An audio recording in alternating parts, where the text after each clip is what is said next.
नमस्कार, ये है खबरों की खबर। मैं हूं नगमा। 21वीं सदी का भारत, विकसित भारत का सपना, परंपरा, संस्कृति का हवाला और विश्व गुरु बनने की चाहत, ये तमाम बातें हैं जिन पर इतराने वालों की कमी नहीं। सही मायनों में ऐसी सोच रखने में कोई बुराई नहीं, लेकिन हमारे देश में एक दलित बच्चे को सिर्फ इसलिए आज भी मार दिया जाता है क्योंकि उसने सवर्ण जाति से आने वाले अपने शिक्षक की पानी से भरी मटकी से पानी पीने की या तो कोशिश की या उसे छुआ।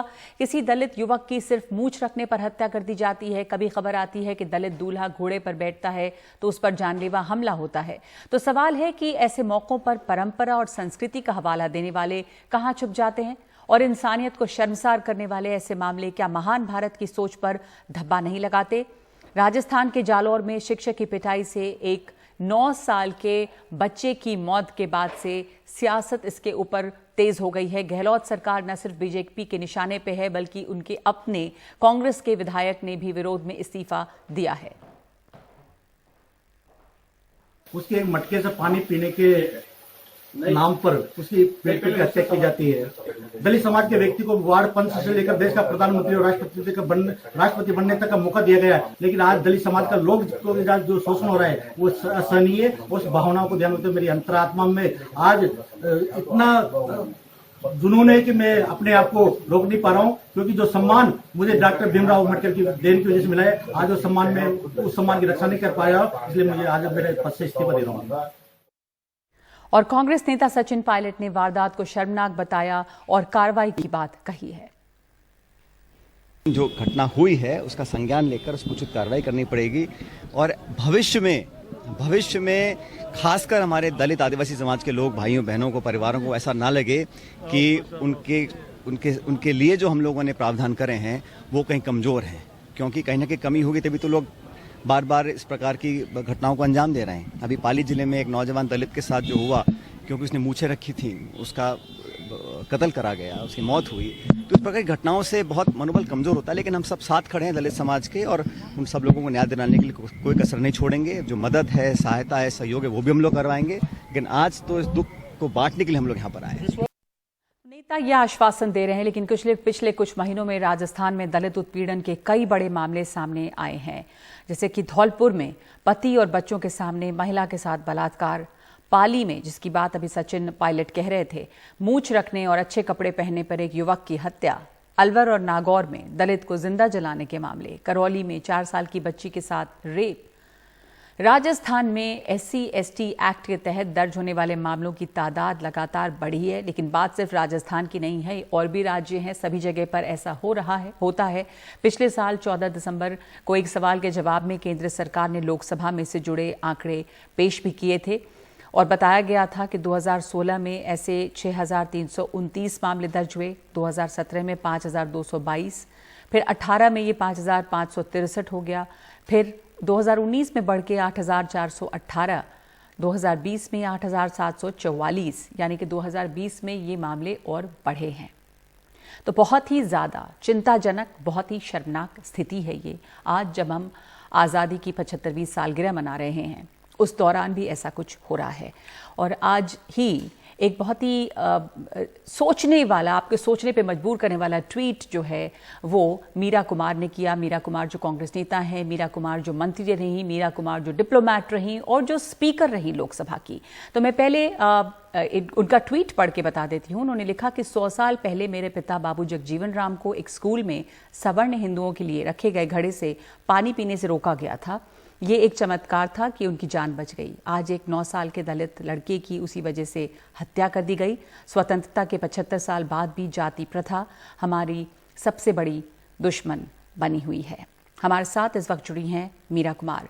बहुत बहुत शुक्रिया मैम आपका हमारे साथ जुड़ने के लिए, हमें समय देने के लिए। आपका जो ट्वीट, आपका बहुत शुक्रिया, आपने हमें बुलाया, हम सम्मानित हैं। जी बहुत धन्यवाद। आपका जो ट्वीट है वो सोचने पे मजबूर करता है, बहुत शर्मसार भी करता है, और बहुत दुख होता है सोच के कि हम इतने सालों के बाद आज़ादी के स्थिति में हैं। बहुत ही पावरफुल ये ट्वीट है, और ये स्थिति पे रोशनी डालता है। आपने जब ये लिखा और ये जब घटना के बारे में आपने सुना था, जो 9 साल के बच्चे के साथ इस तरह की हरकत होती है, आपके मन में क्या लगा था? क्या आज की स्थिति पर कहना चाहेंगे आप? आज की स्थिति पे मैं यही कहना चाहूँगी कि सभी को मिल करके दलितों पर इसकी जिम्मेदारी मत डालिए। ये जो इतिहास का जो बोझ है वो सदियों से दलित ही उठाए जा रहे हैं, औरों को भी इतिहास का बोझ अब उठाने दीजिए। Let them carry the burden of history. तो ये मेरा विचार है, सुझाव है कि जिस समाज के व्यक्ति ने उस बच्चे की हत्या की मार करके, उस समाज के लोग और भी गैर दलित समाज के लोग सब आए, शुद्ध हृदय से आए और जयपुर में एक बड़ी सभा करें गैर दलित, और उसमें ये प्रण करें। यहाँ राजपूताना राजस्थान के लोग अपनी प्रण के लिए बहुत मशहूर हैं जी। कि जब वचन दे देते हैं तो जान दे देते हैं उसको निभाने के लिए। तो प्रण करें कि आज से वो जितने दलित हैं उनका बाल भी बांका नहीं होने देंगे और उनका सम्मान करेंगे। इतनी हिम्मत है क्या उनमें? मैं जानना चाहूंगी। 9 साल के बच्चे को जो समाज और जो जाति प्रसिद्ध है अपने शौर्य के लिए, वीरता के लिए, उसका गुणगान किया जाता है, उसने 9 साल के बच्चे की हत्या कर दी। तो अब कम से कम वो अपना शौर्य दिखाए, वीरता दिखाए और जयपुर में आकर के डंके की चोट पर सभा करें और सबके सामने एक उदाहरण पेश करें कि हाँ, हम खड़े हैं और हम जात पात से ऊपर उठ चुके हैं और ये जो समाज कमजोर रह गया है इसकी सुरक्षा की जिम्मेदारी हमारी है। इसको सम्मान और ये उपकार के रूप में ना करें। डोंट पेट्रोनाइज जी। ये आप उपकार के रूप में ना करें, ये जिम्मेदारी है आपके ऊपर। दिस इज द ये समाज पर इतिहास का जो बोझा ढोते ढोते आज जो दलित मर रहा है, वो बोझा अब उसकी गठरी जो गैर दलित समाज है वो अब ढोना शुरू करे, ये मैं चाहती हूँ। बिल्कुल। आपने जो ट्वीट लिखा उसमें आपने अपने पिताजी की बात की और सालों पहले आपने लिखा 100 साल पहले। उस समय क्या आप हमें बताना चाहेंगी किस तरह के भेदभाव को फेस करते थे लोग और आपने क्या देखा, और इतने सालों के बाद क्या बदलाव दिखता है आपको? देखिए, 100 साल पहले मेरे पिताजी करीब 13-14 साल के थे। वो टाउन स्कूल आरा में पढ़ने गए तो वहाँ पर एक और घड़ा रख दिया गया, उस पर लिख दिया गया अछूत धर्म, और उनसे कहा गया कि अब तुम्हें इसी से पानी पीना है। बाबूजी ने उसको तोड़ दिया जी। फिर दूसरे दिन दूसरा घड़ा रखाया उनके लिए, बाबूजी ने उसको भी तोड़ दिया। फिर तीसरे दिन फिर रखाया, बाबूजी ने उसको भी तोड़ दिया। और उसके बाद वहाँ के जो प्रिंसिपल थे, प्राचार्य थे, उन्होंने कहा अब यहाँ सिर्फ एक ही घड़ा रखाएगा, जिसको पीना है पिए, न पीना है न पिए। तो 100 साल पहले एक दलित अछूत बालक ने, किशोर ने 3 दफा घड़ा तोड़ा जी। और उसके साथ साथ वहां पर जो इतने वर्षों से छुआछूत की परंपरा चली आ रही थी उसको भी तोड़ दिया 100 वर्ष पहले। और आज 100 वर्ष के बाद वो परंपरा है और उस बच्चे को मार भी दिया गया। तो हम आगे गए हैं कि पीछे गए हैं? बहुत पीछे चले गए। कैसे पीछे चले गए? हम कहते हैं बहुत, हम गर्व करते हैं, मुझे भी गर्व होता है, मैं भी हिंदुस्तानी हूँ, कि हिंदुस्तान ने बहुत तरक्की की है, बहुत सारे क्षेत्रों में हमने तरक्की की है, लेकिन जो सबसे मूल है, बुनियादी है जी, उसका क्या हुआ? उसमें हमने कुछ भी किया? ये जो हमारे संवेदना से जुड़ा हुआ है, जो हमारे आत्मा से जुड़ा हुआ है, जो हमारी अंतरात्मा से जुड़ा हुआ है, उसको लेकर हमने क्या किया? जो हमारी करुणा से जुड़ा हुआ है, जो हमारी मानवता से जुड़ा हुआ है, उस पर हमने क्या किया? कितना जहर, कितनी हिंसा भरी हुई है लोगों के दिमाग में इस समय। मुझे चिंता होती है। आप सोच रही हैं मैं दलित होकर के दलित की चिंता करती हूँ? नहीं, मैं तो पूरे समाज की चिंता करती हूँ कि जिनके दिमाग में इतना, जो गैर दलित है उनके दिमाग में इतना जो जहर भरा हुआ है, उस जहर को हम कैसे मिटाएं, कैसे उनको मानवतावादी बनाए।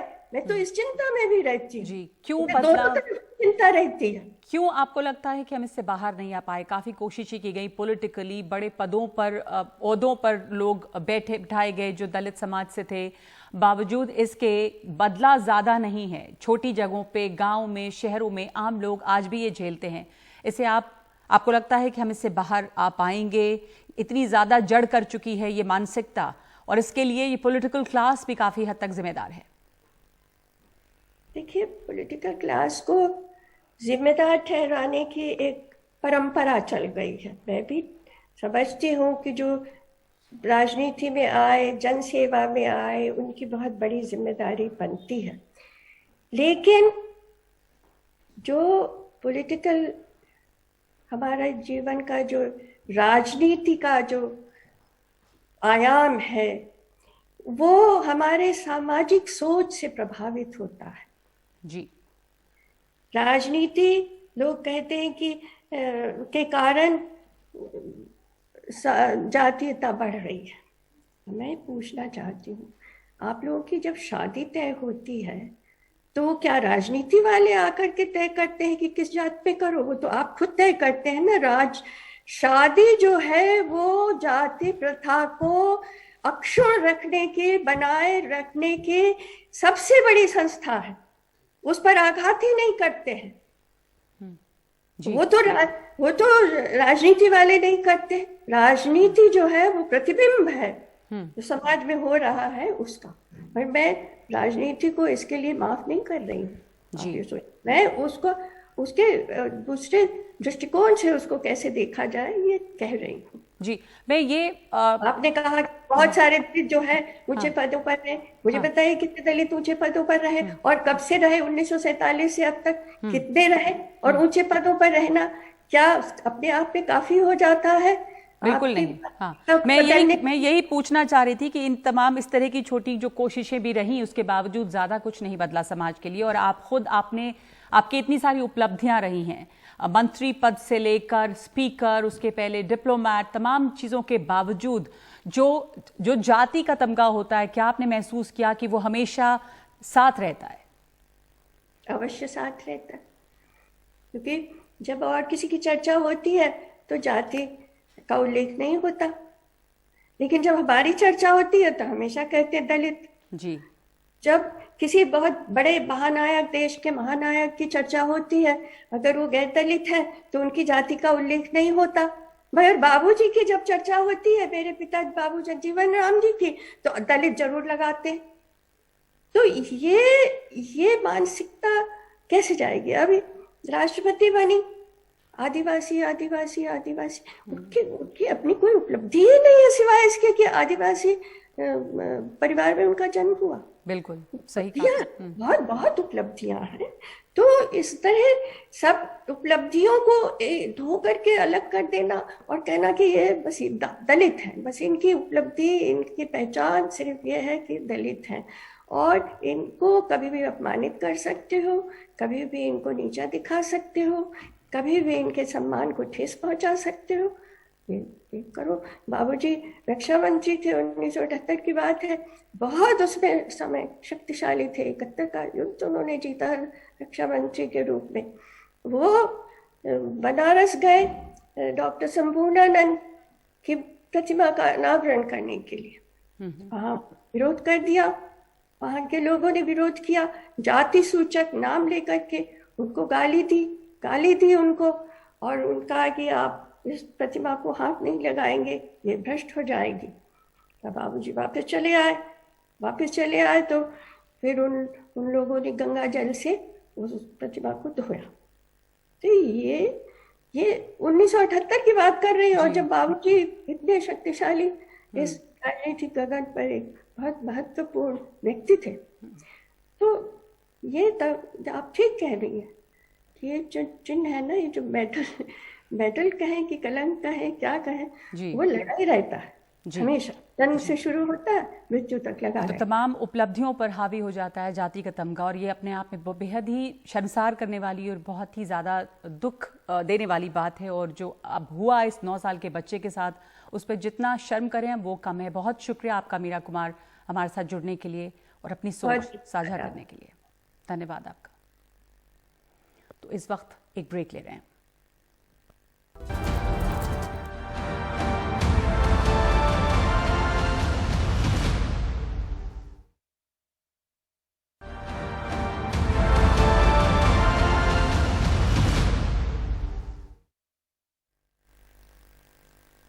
तो आज कूप में हमने आपसे जो सवाल पूछा था उस पर बहुत सारी प्रतिक्रियाएं आई हैं आज के सवाल पे कि जैसे अजित ने ये कहा है कि दलित जब तक अपने आप को बेबस और लाचार मानता रहेगा तब तक ऐसे असामाजिक तत्व हमें दबाते और कुचलते रहेंगे। और इसके अलावा हमारे साथ एक और कमेंट आया था निकिता का कि क्या सरकार अपने आंकड़ों को नहीं देखती है।